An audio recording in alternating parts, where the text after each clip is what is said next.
Landfill update time, and I know this is a topic that is near and dear to a lot of your hearts out there, and so we figured we'd do this video for you because last week the city released some documents of a proposed settlement agreement that was forever long. The document was really, really long, so we're going to try to condense that down here for you into some bullet points and go over the main points of this thing if this is accepted. So, like I said, last week the city released a proposed settlement agreement from BFI and Republic that would resolve the lawsuit that the city filed over the environmental impact of Middle Point Landfill on Thursday, the 31st at 6 p.m.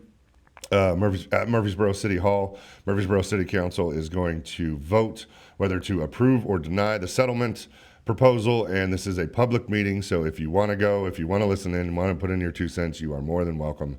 Again, this Thursday, the 31st, 6 p.m. at Murfreesboro City Hall. So, main points of this proposed agreement. If accepted, the settlement would provide the following.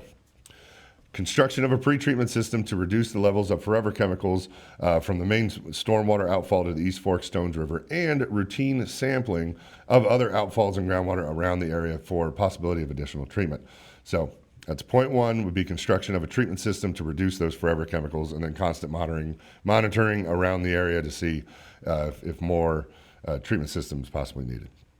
And then point two, monthly sampling for forever chemicals in the landfill leachate that's discharged into the city sewer, and for a study of other potential sources of forever chemicals discharging to the sewer system. So simply put, monthly sampling. Now of stuff coming out of the leachate, so that's the stuff that kind of seeps down into the ground through the rocks, that comes out through rocks on the ground into the sewer system. They're going to do monthly sampling of that, and also do a study to see if there's other areas around the landfill where that could possibly be happening, and so therefore they could stop it and treat it.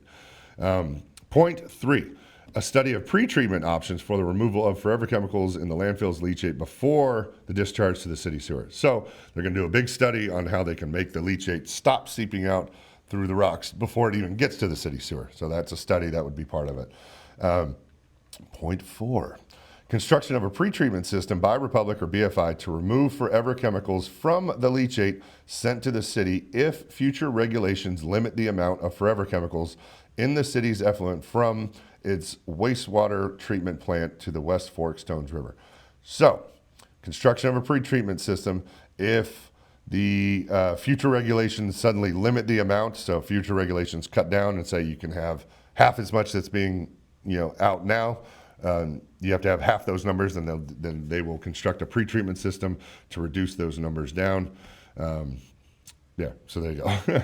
Point five, a detailed gas and odor management plan overseen by the city that goes above and beyond regulatory benchmarks by requiring specific actions to address landfill gas escaping from the landfill and operation and maintenance problems with the gas collections and control systems.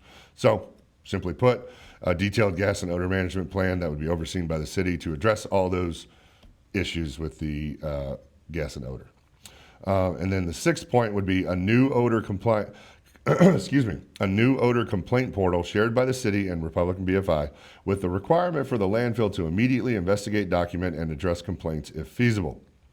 Simply put, there's going to be a new website put up where both the city and Republican BFI get notified, can track all the complaints, that sort of thing, and then Republican BFI would be required to investigate and address those complaints accordingly. City goes on to say one more thing. Approval or rejection of the settlement has no bearing on the city's stance on the landfill expansion. The city remains opposed to any expansion of the Middle Point landfill footprint or any attempt to expand vertically to extend its life. There you go. Short and sweet, simply put. Now, the original documents that were released were really, really long, looked like they were put together by an attorney or something, so hopefully that helps condense it down for you. Let me know in the comments what you think of that. Anybody plan on going on Thursday at 6 p.m. Murfreesboro City Hall? I'd love to see how many people want to actually go to that and put in their 2 cents or watch it. Or if you have any questions or comments, put them down below. You know the drill. We'll try and get to those as soon as we can. But other than that, that's the end of this video. Hope it helped. We'll see you all in the next one.